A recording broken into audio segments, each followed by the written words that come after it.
Ladies and gentlemen. क्या हाल चाल दोस्तों। फोटो देख के तो समझ ही गए होंगे कि आज हम किस टॉपिक पे बात करने वाले हैं। जी हाँ, हम बात करने वाले हैं यूनियन बजट 2025 के बारे में।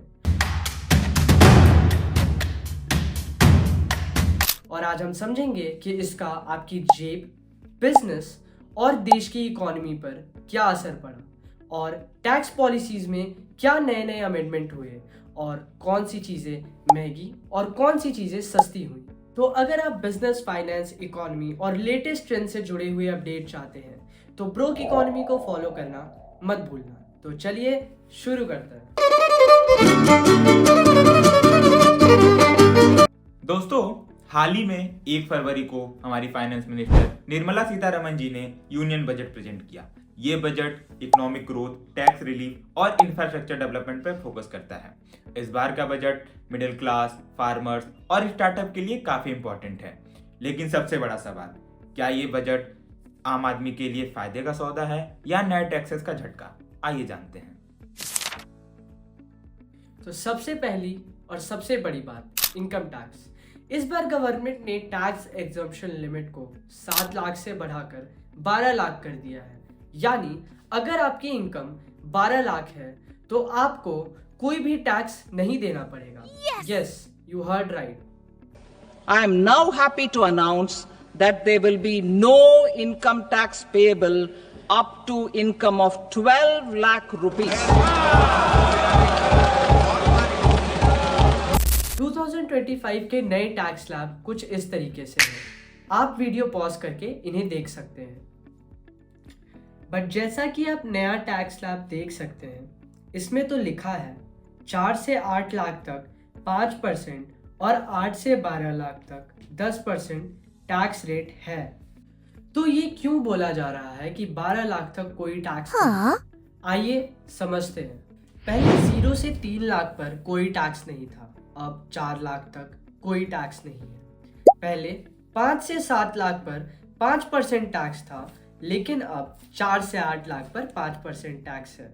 लेकिन सरकार ने income tax act under 87A के हिसाब से आपका ये टैक्स भी माफ कर दिया है और इसी तरीके से 8 से 12 लाख की इनकम पे 10% का टैक्स भी रिबेट के हिसाब से माफ कर देगी।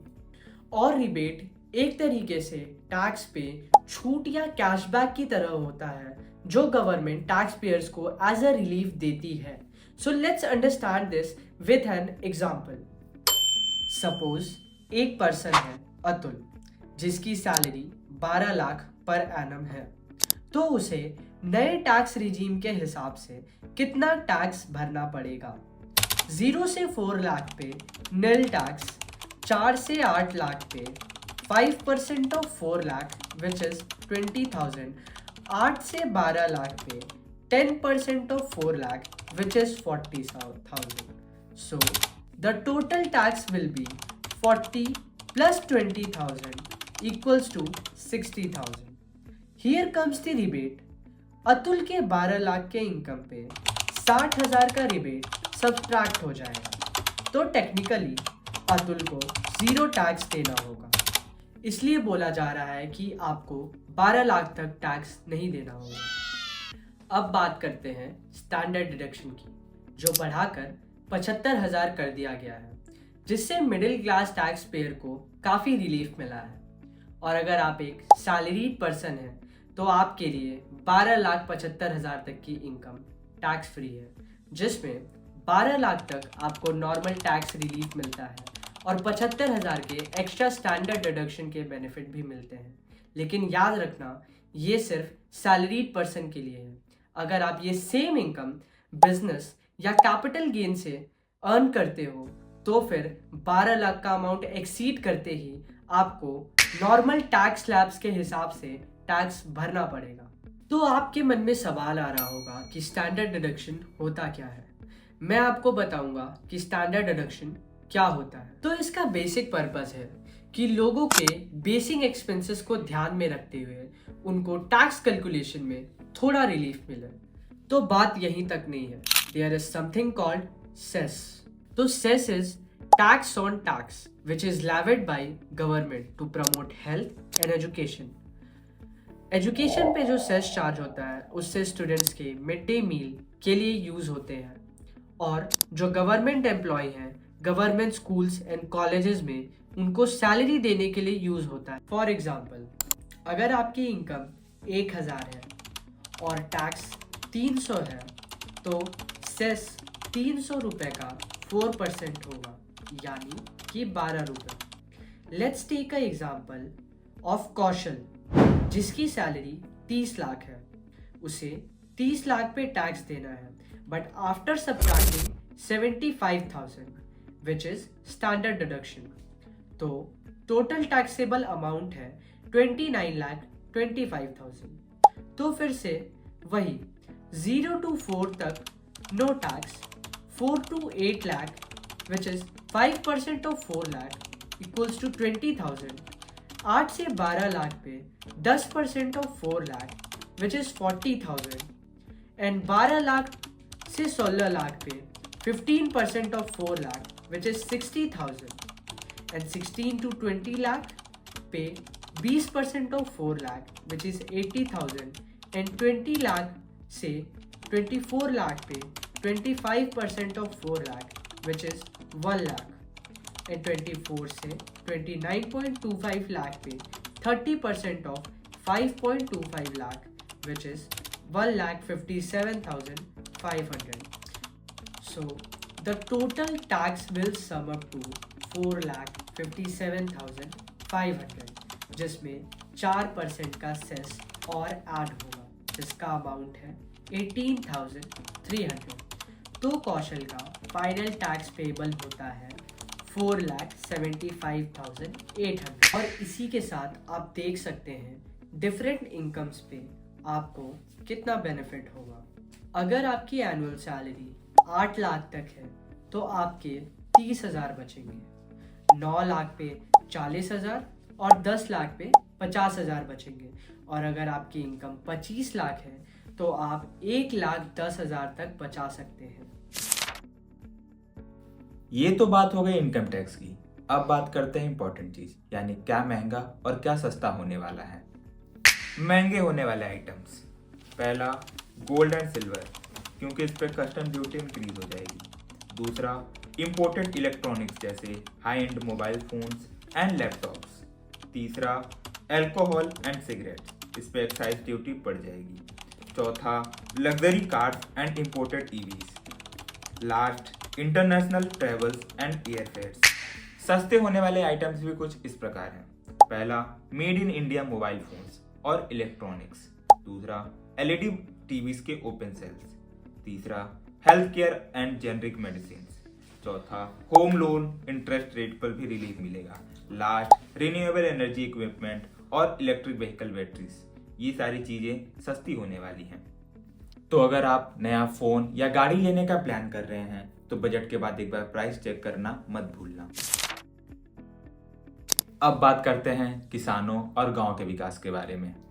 इस बजट में फार्मर्स के लिए भी काफी बड़े अनाउंसमेंट किए गए हैं। उनमें से पहला है पीएम धन्य धान्य कृषि योजना। इस योजना के तहत 100 जिलों में 1.7 करोड़ फार्मर्स को बेनिफिट मिलेगा। दूसरा है किसान क्रेडिट कार्ड लिमिट, जो कि पहले 3 लाख थी, उसे बढ़ाकर 5 लाख तक कर दिया गया है, जिससे 7.7 करोड़ फार्मर्स को शॉर्ट टर्म लोन्स मिलेंगे।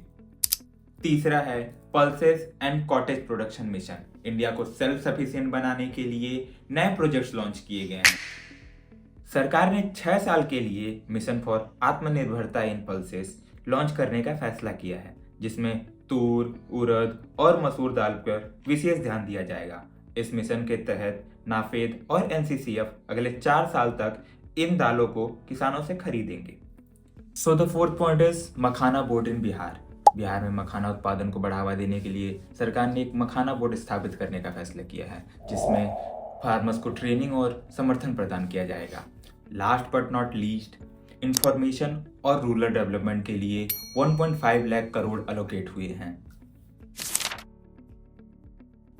अब अगर हम बात करें टीडीएस और टीसीएस की, यानी tax deducted at source and tax collected at source, तो इसमें भी 4 बड़ी चीजें आई हैं। पहला, सीनियर सिटीजन्स के लिए भी बड़ी राहत। बैंक के ब्याज पर अब 1 लाख तक टीडीएस नहीं कटेगा। पहले यह लिमिट सिर्फ 50,000 तक ही थी। दूसरा, किराएदारों के लिए भी अच्छी खबर है। 6 लाख तक वार्षिक किराया देने पर अब टीडीएस नहीं कटेगा, पहले यह सिर्फ 2.4 लाख ही था। तीसरा, विदेश भेजने पर टीसीएस में छूट, अब 10 लाख तक भेजने पर टीसीएस नहीं कटेगा, पहले यह 7 लाख तक ही छूट थी। चौथा, टीडीएस लेट भुगतान पर सख्ती कम, अब थोड़ी देरी होने पर पहले जैसा एक्शन नहीं लिया जाएगा।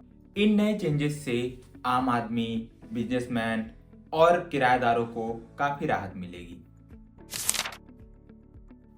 अगर इकोनॉमी की बात करें तो सरकार ने इस बार अपने फिजिकल डेफिसिट का टारगेट 4.4% रखा है, जो कि पिछले साल के 4.8% से कम है, जो कि इन्वेस्टर्स के लिए काफ़ी पॉजिटिव सिग्नल है। लेकिन सरकार को ऐसा करने के लिए अपनी स्पेंडिंग्स पे कंट्रोल रखना होगा। Research and development and technological innovation के लिए 20,000 करोड़ रुपए एलोकेट किए गए हैं और साथ ही साथ एजुकेशन सेक्टर में आईआईटी और आईआईएससी के लिए नए रिसर्च फेलोशिप भी स्टार्ट किए गए हैं। एंड लास्टली, इंफ्रास्ट्रक्चर डेवलपमेंट के लिए national highways, metro projects and smart city initiative जैसे कई स्टेप्स लिए गए हैं और बड़ा फंड एलोकेट किया गया है। स्टार्टअप के लिए टैक्स हॉलीडे और इजियर कंप्लायंस जैसी कई पॉलिसीज की घोषणा की गई है।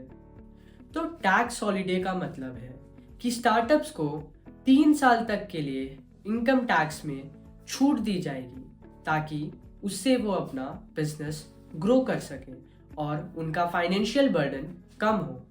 और इजियर कंप्लायंस का मतलब है कि रेगुलेटरी प्रोसीजर्स को आसान बनाया गया है, ताकि किसी के लिए भी इंडिया में स्टार्टअप करना एक आसान प्रोसेस हो, which makes India a startup friendly nation।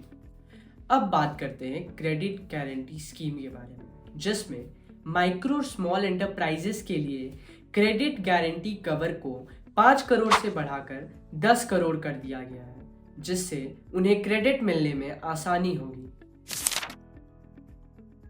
First point, digital India and AI development के लिए 10,000 करोड़ का फंड एलोकेट हुआ है। And the second point is UPI transactions पर zero charges continue रहेगा। And the last point is EV and green energy startups के लिए subsidy and incentives मिलेंगे। सरकार ने हेल्थ केयर के लिए 98,311 करोड़ का एलोकेशन किया है। सरकार ने डिस्ट्रिक्ट हॉस्पिटल्स में 200 डे केयर कैंसर सेंटर्स स्थापित करने का घोषणा किया है, जिससे कैंसर ट्रीटमेंट रूरल और रिमोट एरिया में इजीली एक्सेसिबल होगा। तो दोस्तों, ओवरऑल ये बजट मिडिल क्लास और फार्मर्स के लिए पॉजिटिव है। स्टार्टअप्स और मैन्युफैक्चरिंग सेक्टर को भी बूस्ट मिल रहा है, लेकिन लग्जरी प्रोडक्ट्स और इंपोर्टेड आइटम पर एक्स्ट्रा टैक्स देना पड़ेगा। आपको ये बजट कैसा लगा? क्या ये आम आदमी के लिए हेल्पफुल है या सिर्फ एक पॉलिटिकल स्टैंड? कमेंट में जरूर बताइए। अगर आपको ये वीडियो पसंद आया तो लाइक करें, शेयर करें और चैनल को सब्सक्राइब करें फाइनेंस के ऐसे इंगेजिंग और सिंपल एक्सप्लेनेशन के लिए। मिलते हैं अगले वीडियो में, तब तक के लिए जय हिंद।